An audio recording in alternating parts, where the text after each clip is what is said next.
cordial saludo a las personas que sintonizan este canal. Como siempre, es un placer estar junto a ustedes. Aquí les habla Ivo Hernández y venimos con más libros y más reseñas de libros.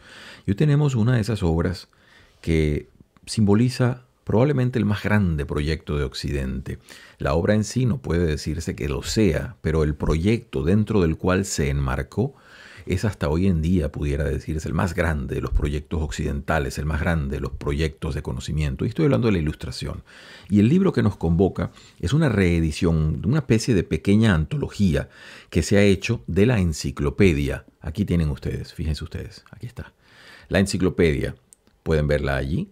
Es muy bello este libro de la editorial Debate, tiene un prólogo de Fernando Sabater y dice así: breve antología de las entradas más significativas del magno proyecto de la enciclopedia, que dirigieron Denis Diderot y Jean d'Alembert y que fue uno de los hitos de la Ilustración. Cada una de esas palabras es absolutamente cierta. Esto es una cosa magna de la cual estamos hablando. Ya le vamos a entrar en algunos detalles sobre lo que nos convoca y por qué la importancia de la enciclopedia en su momento, que no fue la primera, hay que decir algo. Esa idea de coagular o compendiar los saberes humanos en una serie de libros no es nueva. Eso viene desde la antigüedad bastante remota. Incluso se pueden lucubrar antecedentes con trabajos, por ejemplo, como la historia natural de Plinio el Viejo. Es decir, tenemos también la etimología de Isidoro de Sevilla, tenemos el Catolicón que hiciese Gutenberg. Esta es una enciclopedia china, yo la anoté, de la dinastía Ming, que es uno de los ejemplos que se utiliza cuando se habla de este tema, que es muy conocida, puesto que agrupó no sé cuánta cantidad de tomos. Es el famoso Jung Le, lo anoté acá, hecha en 1408. Con esto lo que les quiero decir es que la idea de hacer una enciclopedia no es precisamente algo novedoso. Sin embargo, este proyecto sí lo va a hacer por la cantidad de significantes que tenía al producirse y lo que proyectaron y trataron de hacer las personas que lo compilaron. Empecemos por la palabra. ¿Qué significa enciclopedia? Bueno, esa es una adaptación del griego koiné, es decir, del griego helenístico, que se pudiera decir tiene que ver con eunkiklos paideia, algo así como saber circular. Enkiklos paideia sería el conocimiento circular, el conocimiento global. Aquí hay que empezar a hacer unas metáforas forzosas como nos puede hacer el griego. Es muy interesante tratar de entenderla, sobre todo por ese concepto de paideia, de la transmisión del conocimiento. Y entonces, ¿qué es lo que proponen los enciclopedistas? ¿Qué es lo que nos tratan de abordar en todo ello? Bueno, fundamentalmente la difusión del conocimiento y la igualación de los hombres en base a la variable razón. Aquí, lo más curioso además es que esto nazca en Francia. ¿Por qué? Porque la sociedad francesa del siglo XVIII, tanto como la sociedad actual francesa, pudiese ser uno de los paradigmas de libertad en muchos sentidos para la humanidad y todo ello, en el siglo XVIII Francia era una sociedad bastante represiva.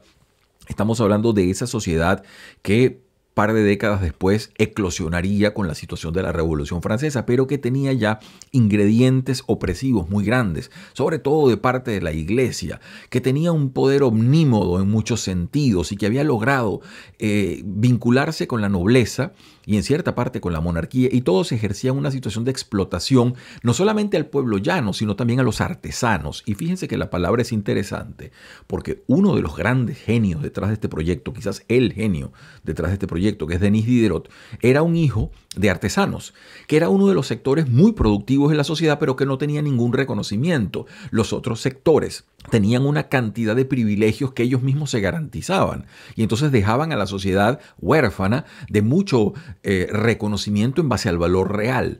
Repetimos, esa iglesia que en ese momento pudiera usted decir estaba dividida entre diversos grupos, los ancianistas, los jesuitas, etcétera, era una iglesia que se repartía privilegios al punto que, por ejemplo, para usted ser obispo, usted tenía que estar vinculado a la nobleza.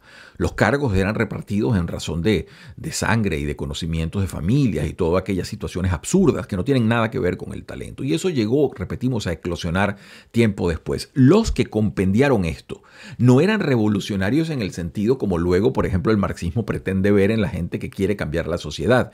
Estos eran personas que simplemente se preocupaban por la difusión del conocimiento y por la validez del conocimiento. Además, hay una figura tutelar acá que aparece nombrada en uno de los prólogos que vamos a citar acá, que el prólogo, porque aquí se incluye en este libro que les dije, el famoso ensayo de Jean d'Alembert. Es un ensayo relativamente largo y está aquí incluido.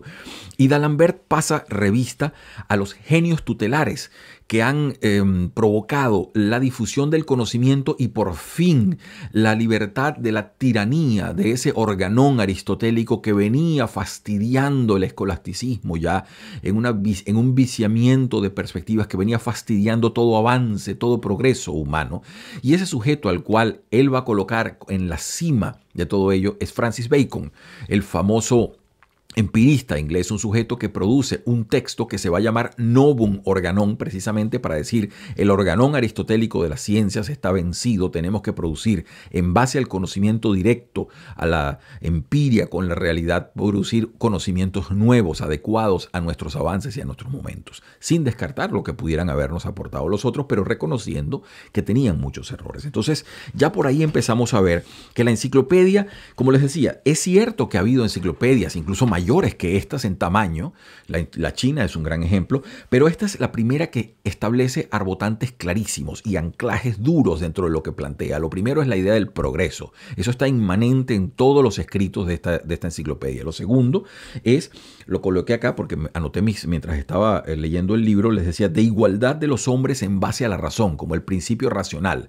una igualdad de los hombres que no va a ser forzada en razón de sistemas de gobierno que los van a obligar a una igualdad y tal. No, es simplemente la condición natural del hombre como ser racional, una condición que él debe vindicar en base a su conocimiento y que está sintetizada en la famosísima frase de Immanuel Kant, que sería escrita posteriormente, que decía: atrévete a saber, sapere aude, es decir, atrévete, toma el valor, vence esa adolescencia perpetua de no reflexionar sobre la vida e involúcrate con la realidad que te rodea, conócela, trata de hacerla tuya. Ese sería el segundo principio. Y el tercero sería una especie de coexistencia posible a través de la comunicación. Y eso es algo que también todos los ensayistas, porque aquí participó mucha gente, ya le vamos a entrar ahí en eso, todos los ensayistas trataban de hacer ver eso, que de poco servía un genio aislado, represado o represando cantidades de conocimientos. No, había que vincularlos, difundirlos, cotejarlos. Eso es algo que nuestra era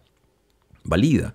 De hecho, eso es uno de los grandes principios. Usted ve, por ejemplo, que hoy en día las grandes compañías creadoras de software, de computadoras, por ejemplo, lo primero que hacen es que agarran un programa cuando está, lo llaman ellos en condición beta, es decir, de prueba, y lo sacan para que la gente empiece a probarlo y empieza a reconocerle en masivas aprehensiones y masivos aprendizajes todas las situaciones que puedan estar mal hechas, y así se va corrigiendo y perfeccionando. Un poco a la medida es la idea del conocimiento que tenían estos enciclopedistas. Hay que sacar las ideas para que la gente las debata, las discuta, y a partir de todos esos vamos descubriendo en aquella famosa aletheia griega, es decir, la verdad por descubrimiento de capas, vamos llegando a la verdad sustantiva o la verdad sustancial de las cosas. Como usted puede ver, no es solamente que vamos a sentarnos aquí y vamos a hacer unos libros. No, es que esos libros son en sí mismos un grito a la libertad, un grito contra la censura que se venía aplicando. Y no es cosa baladí lo que le estoy diciendo. Cuando, por ejemplo, Denis Diderot es un sujeto que estuvo preso, que le quemaron los libros, los escritos filosóficos fueron quemados en 1744 con una iglesia que estaba con muy pocas teorías para llevar a la gente a las penas máximas. Y estamos hablando de todo tipo de castigos. Entonces, estos sujetos se la estaban jugando. Claro, eran muy astutos. Y para prueba de esa astucia, le hago un pie de página. Recuerde, todo esto fue compilado en la medida en que el lápiz rojo del censor estaba muy cerca y se había designado gente que iba a vigilar este tipo de proyectos. Y ellos producen una cosa que desde entonces es muy famosa y aparece como metáfora desde entonces hasta nuestros días, que es lo del árbol del conocimiento o el árbol de los conocimientos humanos, como lo llaman. Aquí lo tengo, yo saqué una copia, voy a colocárselos ahora para que lo puedan ver, pero quería que tuviesen la impresión de verlo así en papel. Fíjense ustedes, aquí tiene usted sistema figurado de los conocimientos humanos. Y esto es una maravilla. ¿Por qué es una maravilla? Porque si usted puede ver, ya se lo voy a tratar de colocar en la pantalla para que lo pueda examinar mejor desde su computador o desde su teléfono. Fíjense ustedes, ellos colocan acá memoria, razón e imaginación. Esos son los tres grandes vértices que da D'Alembert en su ensayo. Y lo más interesante es que cuando él pone en razón, fíjense lo que es, esto lo vamos a ver muchas veces bajo los sistemas opresivos en siglos posteriores, sobre todo, por ejemplo, la gente que le tocó escribir literatura bajo el comunismo férreo estalinista o la Unión Soviética, esos espantosos férulas de represión. Bueno, acá puede usted ver que ellos lo que hacían era que colocaban subrepticiamente conocimiento para que quedara claro lo que ellos pensaran, pero sin alterar la mentalidad del censor, que usualmente, hay que decirlo, el censor suele ser una persona bastante tosca, conocimiento más refinado, por eso es un censor, ¿no? Bueno, fíjense ustedes, aquí dice razón, y dice ciencia de Dios, y entonces pone teología natural, teología revelada, y entonces ciencia de los espíritus, ¿no? Etcétera, y pone religión y la emparejan con la superstición.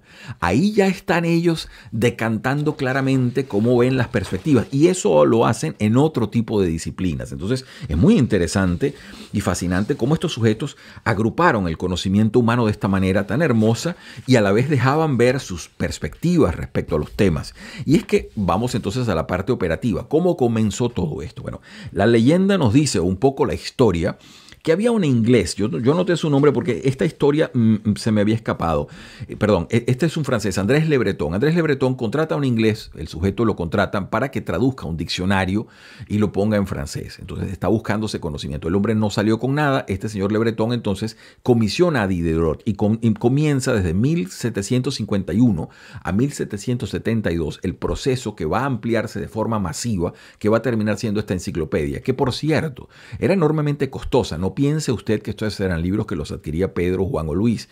El punto es que se volvió centro de atención para la gente que se reunía a leerlos. Y aquí hay una cosa también que la vincula a nuestro tiempo, y es que mucha de la enciclopedia se hizo bajo pagos de suscripción, un poco como lo que sucede en nuestras épocas con el Patreon o con el Ko-fi, estas cosas en las cuales usted decide apoyar talentos que usted dice, bueno, yo quisiera ayudar a este sujeto que es un músico destacado o un intelectual destacado o una persona que produce un contenido que a mí me agrada, periodístico, etcétera, y usted apoya eso. Bueno, de esa manera también se fue sustanciando parte de lo que fue el crecimiento económico de esta enciclopedia, que llegó a rebasar, por supuesto, todos los estimados de lo que iba a ser al comienzo un diccionario pequeñito. No, es una cosa que se volvió mucho más grande. El prólogo de Sabater, que está acá, nos da un poquito luces en esa materia. De hecho, yo anoté, estamos hablando aproximadamente de 17 tomos, y 72.000 entradas de conceptos, ¿no? Es el proyecto más grande de su tiempo y logró una enorme difusión mucho más allá de lo que se pensaba. Y no solo repetimos por los libros en sí, sino por todo lo que implicaban ellos en sí mismos como proyecto de civilización. Esa idea, fíjense lo que les estoy diciendo, de agrupar a la religión como una forma de superstición. Vale la curiosidad que dentro de los múltiples colaboradores, porque esto se hizo con una serie, aproximadamente un par de centenas de sujetos diversos, entre los cuales algunos son muy famosos, usted los va a reconocer al vuelo, otros son menos conocidos, pero hicieron muchas entradas. Ahí va a estar, por ejemplo, Rousseau, va a estar Voltaire, va a estar Diderot, va a estar D'Alembert, va a estar el barón d'Holbach, va a estar Francisco Esnay, el famoso fisiócrata, economista. Va a haber una cantidad de sujetos allí implicados. Lo que a mí me llamó mucho más la atención, que aparece acá, por cierto, porque ellos hacen una breve antología, entonces escogen de cada uno de los autores famosos o algunos de los ensayos que ellos escribieron, es que, por ejemplo, el caso de la religión se lo dieron a un ateo convencido, como era el barón de Holbach. Y entonces inmediatamente usted ve cómo dentro de la finura de querer decir lo que dice, él no transige y agrupa a la religión como una forma de superstición, y a los sacerdotes y todo ello. Entonces ya usted empieza a ver esa apertura del proceso racional que no demerita a la fe, pero que tampoco la sobrevalida, es decir, no la sobrevalora, no la pone por encima de los demás conocimientos humanos, como se venía haciendo. Y recuérdese que esa crítica que usted ve acá contra el escolasticismo, más que una crítica contra Aristóteles mismo, era una crítica contra esa especie de de capa de concreto que se había vuelto el escolasticismo, que no dejaba validar conocimientos nuevos, sino que pretendía, para que un conocimiento fuese válido y tuviese aceptación, colocarlo con vindicaciones o con anclajes con el pasado. Eso es una cosa que se puede discutir largamente, pero es que realmente uno de los disparates que más atraso produjo durante mucho tiempo, hasta que se empieza a abrir toda una necesidad y sed de conocimiento en base a la realidad verificable. Y el conocimiento científico empieza a abrirse camino, como después lo muestra D'Alembert, con el saludo a la bandera, que hay que decir que él hace a las personas de mucho talento antes que él, y sus citas son célebres, porque él se viene Bacon, viene después con Descartes, viene después de Descartes, me parece que, yo anoté la lista exactamente como él los nombra, porque él dice, primeramente, sí, Newton, por supuesto, sí, Newton, después pasa a Locke. Después nombra una cantidad de científicos que él los coloca como personas importantes, pero menores en valía que esos nombres, y remata con el polimata más célebre probablemente de su tiempo, que es Leibniz, ¿no? Que es el hombre del que se dice que fue el último que llegó a tener todo el conocimiento humano en sí. Eso es algo discutible, pero es algo cierto, que es un hombre de un talento poliédrico en muchos sentidos. D'Alembert, siendo un científico mismo y matemático, se admira, por supuesto, de las situaciones del cálculo diferencial que Leibniz y Newton presentaron en tiempo más o menos paralelo, y además otros conocimientos de parte de Leibniz, sobre todo sus propuestas metafísicas, etcétera, etcétera. Lo cierto es que, como les decía, este texto es en sí mismo algo maravilloso por lo que fue y por lo que implicó. Y a partir de salir este trabajo, que termina, repetimos, en 1772, cuando se compila el último de los tomos, inmediatamente casi todos los países empezaron a producir enciclopedias, y son famosas en el mundo. Hoy en día ya más venidas a menos, en el sentido en que se han pasado a lo digital. Es decir, usted tiene la Wikipedia, tiene la Enciclopedia Británica en digital. Pero en su momento la Enciclopedia Británica, que la acabo de citar, también salió la famosa Brockhaus. Cuando hablábamos, fíjense ustedes, escasos 60, 80 años después de este proyecto, estábamos hablando de la Enciclopedia Americana, que es donde Marx, por ejemplo, y Engels terminan hablando sobre las revoluciones latinoamericanas. Los contrata un sujeto, un norteamericano, el señor Dana, y los contrata y los pone a hablar. Entonces Marx produce aquel infausto ensayo sobre Bolívar, de huelga, de la cantidad de ignorancia que se dio allí. Pero el punto es que, fíjense, la enciclopedia cada país procuraba tener una especie de médula de conocimiento donde iba a difundirse y donde iba a llegar a sus ciudadanos y repartir estas cosas, ¿no? Y la gente trataba de hacer lo posible de comprar una enciclopedia y tenerla en su casa, si era posible, si no, accedía a ella en las bibliotecas. Y estamos hablando de enciclopedias que lograron difusiones de todo tipo para gente joven. Por ejemplo, había una enciclopedia, para quien tenga memoria, comienzos del siglo XX, década de los, sí, ya, El Tesoro de la Juventud, por ejemplo. O hay muchísimas, la Brockhaus alemana, y cantidad de enciclopedias de diversos, siempre con la idea doble. Primero, compilar el saber de diversas formas, y luego hacerlo transmisible, hacer justamente esa idea de la paideia, es decir, tener el conocimiento, hacerlo potable y hacerlo transmisible. Porque el conocimiento puro en cada disciplina puede estar erizado justamente de la especificidad que requiere acceder a él. Pero la idea es que usted, como conocedor y aplicando un poco de pedagogía, o si quiere verlo como andragogía, es decir, como educación de adultos, entonces usted empieza a difundirlo de una manera en que todo pueda comprenderse. Si bien usted no va a formar especialistas con una enciclopedia, usted sí va a dar un conocimiento tal que le facilite una comprensión mayor y mejor del mundo. Son muy hermosas y de enorme reverencia, por ejemplo, las citas que hacía Jorge Luis Borges de las enciclopedias. Él decía que él a veces agarraba un tomo y buscaba una letra y empezaba a leer allí una cantidad de cosas. Una vez habla y dice, tuve mucha suerte porque me encontré la D y vi a los drusos, vi tal. Usted se da cuenta que la enciclopedia gestó a sí mismo un amor por una forma de conocimiento que hoy en día, bajo una especie de falsa idea de especialización, se ha ido dejando de lado, pero que reviste el proyecto del conocimiento humano y también de la hermandad racional, que era todo ello algo que estos sujetos procuraban difundir. Creo que no se me queda nada por fuera. Estoy tratando de ver por cierto, respecto a este libro, los autores que ellos seleccionan, yo les decía que la enciclopedia en sí misma fue un proyecto con centenares de personas que ayudaron y que produjeron, imagínense ustedes, 72,000 definiciones. Ahí participó todo el que tenía capacidad y pudo hacerlo, ¿no?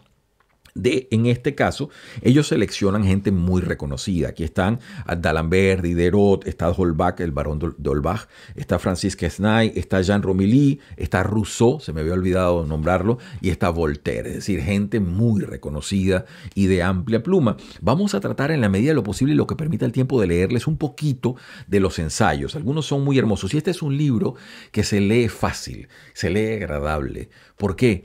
Porque todas las personas, incluyendo pues aquí las personas con las cuales pudiéramos tener más diferencia, todas escribían para hacer un conocimiento sencillo, diáfano, claro, y que la gente pudiera entender que atreverse a saber era no solamente un deber humano, sino una delicia, que la adquisición de conocimiento es una de las metas más altas de la humanidad y que vale la pena en todo caso procurarla, ¿no? Creo que tengo más o menos todo. Está aquí, les decía lo de los artesanos, que me parece muy importante. Introdujo también la situación que después los diccionarios profundizarían, que esto del el orden alfabético, ¿no? de los conceptos. Eso es algo que a nosotros nos parece evidente. En su momento era una de las formas de agrupar el conocimiento, no siempre algo evidente.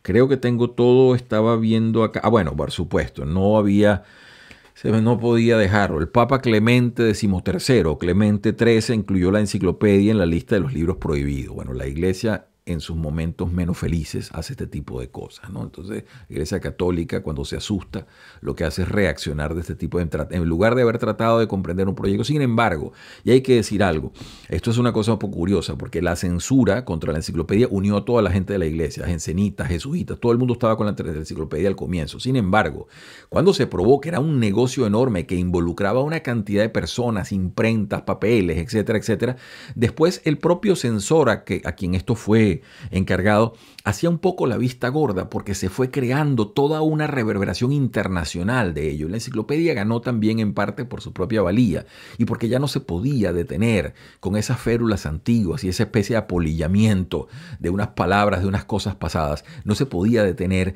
esa vibrante pujanza del siglo XVIII el nacimiento de la ciencia y el gusto por el conocimiento. Paso entonces ya directamente al libro. Creo que no tengo más allá. Anoté acá más de 160 especialistas.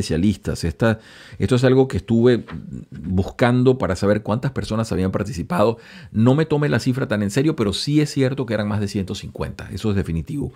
Y que allí participó gente de todo tipo de valía. Incluso muchos de ellos además no cobraron nada. Atención, muchos lo hicieron por el propio amor de difundir el conocimiento, lo cual en sí mismo ya es revelador y hermoso. Paso entonces al libro que tengo acá. Les repito, estoy hablando de este texto.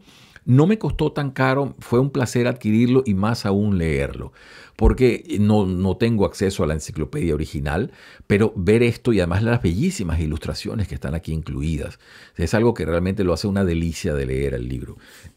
Paso entonces ya con las palabras. Tengo al comienzo, porque les digo más o menos cómo funciona esto. Al comienzo hay un prólogo de Fernando Savater, muy hermoso, que no se puede decir otra cosa respecto a este conocimiento y a lo que eran los filósofos, ¿no? del siglo XVIII, esa gente que se decantaba por el puro amor a la sabiduría y al conocimiento. Dice Savater, y estoy leyendo su prólogo en la página 9 al comienzo, porque viene el prólogo de Savater, luego el ensayo de D'Alembert y luego las entradas de los autores que les cité hace poco. Y dice Savater al comienzo, dice: los pesados y caros tomos de la enciclopedia no fueron desde luego una lectura popular. Voltaire escribió su diccionario filosófico para hacer más ampliamente accesible su contenido militante, pero constituyeron algo así como un banderín de enganche ideológico para los descontentos con el antiguo régimen. Y aquí Savater, además, incluye interesantes epítetos. Fíjense ustedes cuando dice su contenido militante. Y es que mucho de esta gente se volvió militantes de la razón. Y esa sería después, según por ejemplo el autor Philip Blom, que ha hecho un libro al respecto, ojalá lo podamos reseñar. Mucha de esta gente se fanatizó mucho con la idea del conocimiento y la razón en sí mismo, pero venían también de una etapa oscurantista sumamente represiva. Entonces es en parte comprensible.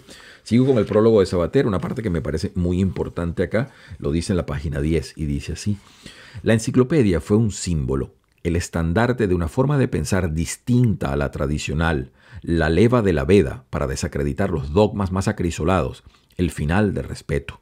Su simple presencia transmitía un mensaje intelectual y también político. Por eso Madame de Pompadour, culta e intrigante, quiso que Boucher la retratase acompañada de los inconfundibles tomos malfamados. Entonces, por una parte tenían esa fama, ¿no? Que ya se había la iglesia pronunciado y otros los habían negado y la habían incluido. Este Papa Clemente XIII, Clemente XIII, la puso en la lista de libros proscritos, pero a la vez de ello era el conocimiento y quién se iba a negar de ello. De hecho, para que usted tenga una idea, Catalina de Rusia, que es otra de estos tipos de emperatriz, déspotas ilustrados, emperatriz ilustrada, como usted la quiera llamar, ella, cuando Diderot, que pasó muchas penurias económicas, ella le compra la biblioteca a Diderot y le dice y lo nombra el administrador de esa biblioteca. Es una forma de financiamiento de todo ello, porque esta señora, tanto como dentro de su país, no apoyaba muchas innovaciones así radicales, sí admiraba el conocimiento y por supuesto en francés, ¿quién no lo iba a admirar? Cuando todos ellos hablaban francés,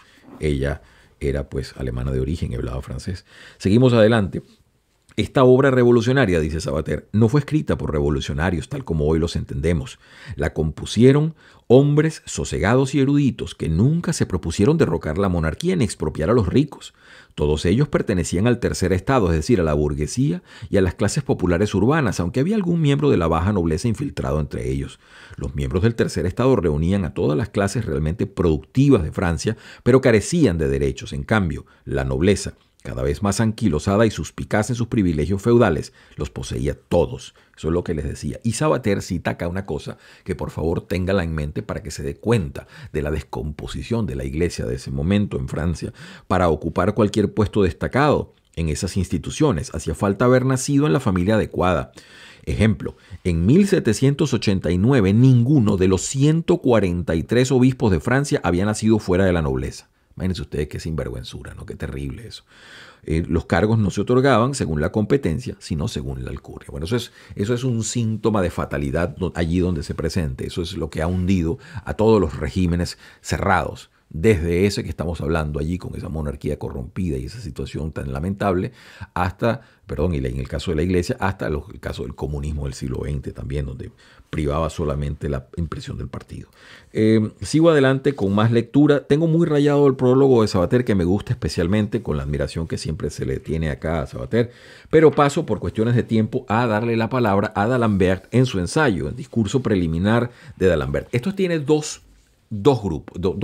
partes. El discurso es largo, ¿ok? Estamos hablando, puede tener cómodamente acá unas 45 páginas y D'Alembert lo sitúa más o menos en dos grandes vertientes. La primera es un discurso en donde él empieza a hablar primero de la razón de la enciclopedia y luego de cómo él ve de una manera deductiva el origen de los saberes. Y en la segunda parte es donde pasa revista a las personas que antes que él han llevado la antorcha, o antes que ellos, para ser más exacto, han llevado la antorcha del conocimiento para moverla desde ese anquilosamiento, ese apolillamiento con telarañas de unos sujetos que decían saber cosas que no sabían realmente y validadas en tomos antiguos, etcétera, y observaciones antiguas, hacia estos que han reventado la forma de saber, ese novum organum que dice Francis Bacon, esa nueva forma de ver las disciplinas del conocimiento. Y entonces viene la serie de pensadores que él cita, que les decíamos, primero estaba Francis Bacon, después viene Descartes, después viene Newton, después vienen una cantidad de franceses que él nombra, y cierra con Leibniz, como esos personajes, rindiéndole a cada uno de los honores que merece. Si usted conoce la escritura de D'Alembert, es un sujeto, él es matemático y tal. Este sujeto tenía una especial admiración por Bacon, precisamente por eso, porque Bacon es ese validador del conocimiento directo, y eso lo va a tratar de decir D'Alembert, y además va a poner esas tres variables que usted vio ahorita, memoria, razón e imaginación, y las va a tratar. Vamos a ver si podemos leerles ese pedacito. Comienzo con la página 3, en donde está el discurso de D'Alembert, y dice lo siguiente: como su nombre indica, la enciclopedia que ahora presentamos a los lectores es obra de una sociedad de hombres de letras. Es una definición muy bella que además después, creo que es Voltaire, que yo tengo el ensayo por ahí, va a definir qué es un hombre de letras, homme de lettres, ¿no? Es una cosa muy interesante como definición y que es como estos sujetos se terminan viendo a sí mismos a pesar de las diferencias. Porque si usted pone en un pote a estos personajes, usted tiene a Voltaire, tiene a Rousseau, tiene a Quesnay, tiene a toda esa gente, usted se da cuenta que las similitudes entre ellos a veces son bastante pocas. Sin embargo, puede agruparlos en torno a su convicción de que el conocimiento tiene que ser difundido y que además la humanidad merece el progreso y lo puede y lo tiene a mano. Es cuestión de asumirse como una persona que va honestamente a buscar el conocimiento. Seguimos adelante. Dice así, en la misma página 3, dos propósitos alberga la obra que ahora arranca. En su calidad de enciclopedia, debería exponer hasta donde sea posible el orden y la relación entre los distintos conocimientos humanos. En su calidad de diccionario razonado de las ciencias, las artes y los oficios, debería exponer los principios generales en los que se basan todas las ciencias y las artes, sea cual sea su sustancia y los menores detalles que las constituyen. Ahí tiene usted más o menos el planteamiento a priori de la obra. Y así comienza ese ensayo, que entonces empieza por una especie de explicación continua de dónde viene el conocimiento, cómo se adquiere, etcétera, etcétera. Y por supuesto se le da muy duro al escolasticismo y a todas las formas de conocimiento que habían, según ellos mismos, en las etapas oscuras. Así definen ellos a la Edad Media. Hoy los medievalistas se quejarían, pero bueno, el punto es como lo dicen ellos, toda la forma que había invalidado el progreso humano en esa época. Estoy en la página 29 y sigo con el ensayo de D'Alembert todavía en la primera parte. Y fíjense, dice así: el sistema de nuestros conocimientos se compone de diversas ramas y varias de ellas tienen puntos de unión. Pero como los puntos de unión son distintos y no es posible avanzar por todos los caminos al mismo tiempo, lo que determina la elección es la particularidad, cualidad del intelecto. Por eso es bastante inhabitual que una misma mente sea capaz de recorrer muchos caminos distintos. Cuando empezaron a estudiar la naturaleza, todos los hombres se dedicaron a satisfacer las necesidades más urgentes, pero una vez sobrepasados estos conocimientos, han ido distribuyendo las tareas y especializándose. En el orden histórico del espíritu, estos progresos divergentes han sido simultáneos. Esto es lo que un economista le diría a usted, por ejemplo, que es la división natural del trabajo, por ejemplo, cómo se han ido dividiendo en razón de los conocimientos, las cosas. Lo estoy simplificando, pero lo que él quiere decir acá es que luego de esa especie de patrón base de las necesidades humanas, una vez que eso se supera y que los seres humanos garantizan poder satisfacerlas, empiezan las especialidades de acuerdo a los diversos talentos que pueda tener una persona que es más hábil en esto, menos hábil en aquello, aquel pinta mejor, aquel saca mejor las cuentas, etcétera, etcétera. Y que la idea de la enciclopedia es precisamente tratar de unir un poco ese conocimiento para que ese sustrato base aumente a punto tal que si bien van a seguir las especialidades, va a aumentar el conocimiento general. Eso es una de las magias de este texto que estamos acá discutiendo. Sigo adelante y sigo en el prólogo de D'Alembert, que me parece un ensayo que en algunas partes se hace un poco tedioso por la forma de redacción, que es algo ampulosa. Sin embargo, la honestidad del sujeto trasluce en todo lo que quiere decir. Fíjense, dice acá, miren qué maravilla. Este es un hombre escribiendo en medio de la represión de una iglesia que no estaba para muchos cuentos y de una sociedad que no era la más amplia, porque además, si usted se va al siglo XVII, finales del siglo XVII, comienzo del siglo XVIII, la gente que quería publicar libros abiertos o con un poco más de libertad lo hacía en Holanda, no lo hacía en Francia. Y asumir esto desde Francia indica una cantidad de cosas, repetimos, que eran importantes de valor. Les decía, a Diderot le quemaron los ensayos políticos en público, es decir, no era juego y él fue preso por justamente las cosas que pensaba o las que decía. Dice acá en la página 32, el sistema de conocimiento directo es una colección pasiva de saberes que se acumulan en la memoria. La reflexión puede actuar de dos maneras frente a los objetos, o razona o imita. De manera que la memoria, la razón y la imaginación son las tres maneras de operar que tiene nuestra alma sobre los objetos hacia los que dirige el pensamiento. Y fíjense que en el vértice de los árboles, del árbol que les puse, los vértices, es justamente esas tres variables, la memoria, la razón y la imaginación, y cómo cada una de las disciplinas se va anclando más fuertemente en alguna de ellas. Algunos tienen parte y parte, ¿no? de todas, pero en muchos casos usted se da cuenta cómo la imaginación, por ejemplo, agrupa en gran parte a las artes, ¿no? Entonces allí colocan una de las cantidades de saberes artísticos, la música, las diversas artes. La razón colocan a la filosofía, etc. Algunos tienen, como les decía, puntos concomitantes o puntos intermedios, pero vale esa aclaratoria. Él dice acá, estas tres facultades determinan las tres divisiones principales de nuestro sistema y los tres objetos generales del conocimiento humano: la historia, fruto de la memoria; la filosofía, fruto de la razón; y las bellas artes, fruto de la imaginación. Justamente lo que les estaba diciendo. Sigo adelante. Estoy ahorita ya tratando de terminar el ensayo de D'Alembert para pasar a alguno de los hermosísimas definiciones con que se agrupa esta enciclopedia. Dice acá lo siguiente, estoy en la página 39, sigo en ese estudio preliminar, y dice acá lo siguiente: la memoria fue la primera de las facultades que el hombre volvió a cultivar. Esto es cuando empieza a renacer. Él está hablando indirectamente de todo lo que fue el Renacimiento y todo ello, ¿no? Entonces, cuando el conocimiento empieza a abrirse camino, y dice, la memoria fue la primera de las facultades que el hombre volvió a cultivar. Es la más sencilla de ejercer y tiene la ventaja de que los conocimientos que con ella se alcanzan son fáciles de acumular. Esta es la explicación de por qué, a diferencia de sus ancestros, estos hombres renacidos no empezaron por estudiar la naturaleza, pues disponían de una apoyatura extraordinaria. Las obras de los antiguos, que gracias a la imprenta y a la generosidad de los nobles, empezaron a ser accesibles. Leer es más sencillo que ver con los propios ojos, así que los eruditos de aquel tiempo empezaron a leer sin mucho criterio. Devoraban todo lo que les caía en sus manos, fuese del género que fuese. La traducción se convirtió en la gran empresa secundada por el comentario. Y esto es absolutamente exacto. El Renacimiento es sobre todo un renacimiento de la filología. Es decir, la filología es quien guía mucho de eso porque empiezan a compararse. Recuerde usted cuando hablábamos, por ejemplo, de Marcelo Ficino, de Pico de la Mirandola, es decir, de todos esos sujetos que empezaron a cotejar textos antiguos y a darnos perspectivas diferentes de lo que hasta entonces el conocimiento, sobre todo administrado por la Iglesia, había venido diciendo que era lo cierto, ¿no? Y ahí empezaron a resquebrajarse una cantidad de estructuras. Sigo adelante, estoy en la página 40.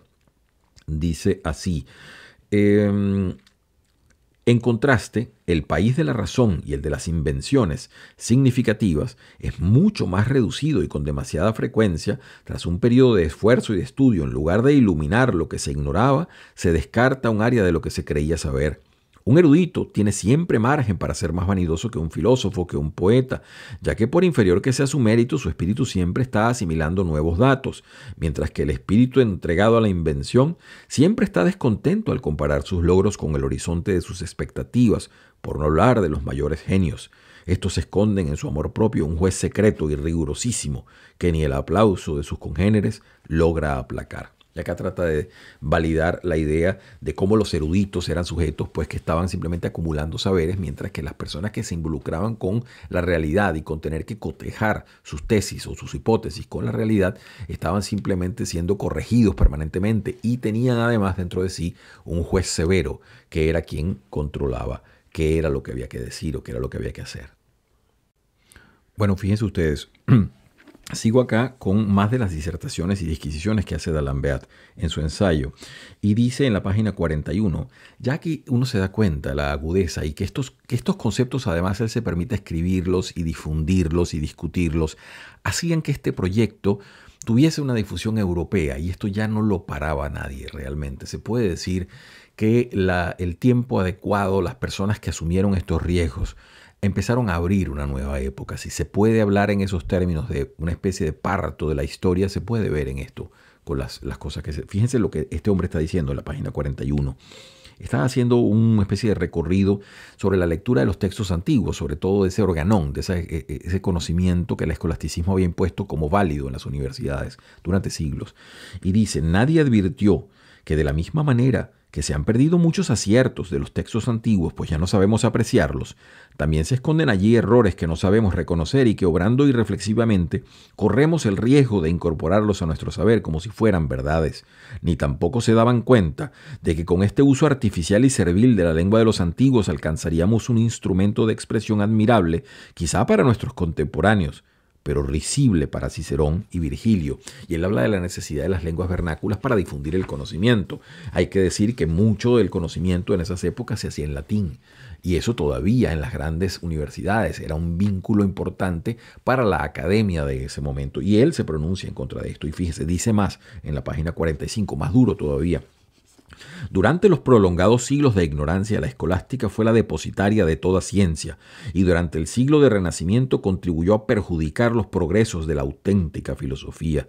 Desde tiempos casi inmemoriales, la escolástica se había convencido de que disponía de la doctrina pura de Aristóteles, sin reparar en que le había llegado comentada por los árabes y desfigurada por 1000 escolios y adiciones, tan absurdos como pueriles. Y hay que decir algo muy cierto. Lo que usted ve de Aristóteles, si usted se compra esos libros, son realmente las notas, porque hay que ser muy honesto. Mucha de la obra importante del liceo y de la academia fue eliminada por un cristianismo voraz, sobre todo ese cristianismo de los primeros siglos, que luego de volverse la religión oficial del imperio, empieza, primero luego de esas luchas intestinas que tuvo y cuando logra la hegemonía, la Iglesia de Roma, empieza a depredar casi todo sistema de conocimiento, de los cuales incorporaron algunas cosas, pero mayormente destruyeron todo lo demás. Entonces Aristóteles pasa a ser una de las grandes pérdidas de la humanidad, de donde tenemos las notas de sus estudiantes o las reflexiones que nos quedaron. Eso es algo complicado, pero muy doloroso para la humanidad. Y él lo está diciendo acá con mucha responsabilidad, creo yo. Dice entonces diversas cosas sobre la religión, etcétera, etcétera. Él habla varios puntos, empieza a hablar de los filósofos que les nombré y con ello ya nos presenta todo lo que va a hacer la enciclopedia, cuyo cierre de discurso, entonces me permito, ya se los cito en la parte final, y entonces dice acá para rematar: podemos acabar esta historia de la ciencia señalando que también las diversas formas de gobierno influyen sobre los conocimientos que afloran en un país, pues la clase de gobierno interviene decisivamente en la modelación del temperamento y de las personas encargadas de desarrollar las artes y las leyes. Entonces, bueno, eso queda para un cierre de todo lo que va a ser este criterio. Y entonces pasa ya este libro que les he venido comentando, la enciclopedia, a entrar en los diversos. Les muestro, porque creo que el tiempo está un poquito contra nosotros, nos hemos extendido quizás más de lo debido. Voy a hacer una segunda edición de reseña para que usted pueda, con más espacio, si este tema le apasiona y le interesa, poder saber. Les puedo mostrar parte del índice de los conceptos discutidos. Está acá en el índice de entrada, en las páginas finales. Y aquí puede ver usted d'Alembert, puede ver a Diderot, d'Holbach, puede ver a Quesnay, Romilly, Rousseau. Y fíjense, aquí tienen los conceptos, ¿no? Les leo, por ejemplo, el caso de D'Alembert. Dice afectación, astrología, autómata, bibliomanía, carácter de las naciones, carácter de las sociedades, conversación, discusión, corrupción, cosmología, decadencia, ruina, descubrimiento, elocuencia, optimismo. Es una maravilla ver esta cantidad de conceptos que empezaban a difundirse y que la gente empezaba a escucharlos, a discutirlos. Piense en las primigenias sociedades de conocimiento que se sentaban a escuchar esto, a leerlos en público, algunas personas, a discutirlas entre ellos, a proveer ese enriquecimiento con el cual el conocimiento siempre progresa, que es la discusión entre pares para lograr diversas. A mí me llamó mucho la atención algunas cosas, por ejemplo, en el caso de Holbach, usted puede ver que es curioso que le ponen a definir los sacerdotes. Ya eso espero podérselos poner en la segunda reseña. Y también en el caso de Rousseau, bueno, ponen su economía política. Ahí Rousseau no puede dejar de ser Rousseau, es una persona que, bueno, siempre un enorme talento literario, un enorme talento para decir las cosas, pero también el enorme productor de resentimiento. Hay varias cosas en ese ensayo que vamos a tratar de exponerlas para que usted se dé cuenta de donde muchas cosas luego Marx tomaría, esa especie de odio que se ve inmanente y no es siempre justificable en la vida de estos sujetos. Pero bueno, seguimos adelante. También vale acá. En el caso de Quesnay, François Quesnay, este es un sujeto que se le asocia con la fisiocratía o los fisiócratas, perdón, y es un sujeto que figura como economista, aun cuando él creo que era médico de origen. Pero lo interesante es que sus máximas de gestión económica pertenecen a eso que nosotros conocemos como el mercantilismo y que tienen bastante contra el comercio internacional y todo eso, y basaban la idea de la riqueza de una nación en su mercado interno. Eso es una fase histórica muy interesante que tiene un anclaje histórico importante para entender sobre todo fenómenos como la globalización. Pero ese no es justamente el ensayo. Yo escogí mejor el ensayo de Grano, que me parece muy interesante, donde él habla de las situaciones de producción, porque aunque el título del ensayo es Grano, y usted puede pensar, bueno, no van a venir a hablar aquí del trigo, del maíz, y del arroz, etc. No, básicamente se trata de la producción agrícola como un fenómeno de anclaje dentro de la economía de un país, etcétera, etcétera. De manera que todo eso espero incluirlo en la segunda de las emisiones que le vamos a dedicar a este libro, que goza de amplísima recomendación. Si usted, es un libro para disfrutarlo. Acá no es que usted va a adquirir algún conocimiento especialmente nuevo, sino que va a ver cómo esta gente empezó a plantearse un proyecto de enorme magnitud, que para cerrar esta audición le digo lo que le decía al comienzo, probablemente sea el proyecto más grande que ha producido Occidente, la Ilustración. Es un proyecto hermosísimo, casi de una forma de religión secular, es decir, de entender que había que unirnos en base a la única de nuestras grandes igualdades, que además de ser la igualdad ante la ley, es la igualdad de ser seres racionales, y que tenemos esa capacidad si la decidimos utilizar, que es empezar a deducir en relación a la data que nos logra la cantidad de estímulos que podemos procesar, producir entonces ideas que tienen una coherencia interna. Eso será muy criticado en el siglo XIX, luego en el siglo XX también. Recuérdese cuando Francisco de Goya luego decía la razón produce monstruos, etc. Hay cantidades de críticas posteriores a todo esto, pero en sí mismo el proyecto generador es hermosísimo. Si podemos decir de él como se puede decir el proyecto del cristianismo, que es sí mismo un proyecto que puede tener muchas críticas, pero también es muy hermoso en sí mismo por la ética erótica, la ética de amar al prójimo, por ejemplo, que es una cosa muy hermosa dentro de sí, como un proyecto humano. Entonces, bueno, venimos con más cosas. Si esto de alguna manera le estimula, por favor, márquelo con la campanita. Aquí estamos con muchísimo gusto pudiendo acceder a sus hogares, a sus sitios de trabajo. Cuando nos quiera escuchar, puede ver esto o escucharlo como mejor le parezca. Y ya viene la segunda reseña de esta enciclopedia del genio que fue Denis Diderot, un genio valiente, y Jean d'Alembert, junto con la retahíla enorme de colaboradores que participaron en esto muchas veces simplemente por el amor de difundir el conocimiento, ya que algunos no cobraron ni un centavo. Tengan entonces desde acá, todos ustedes, una muy feliz semana.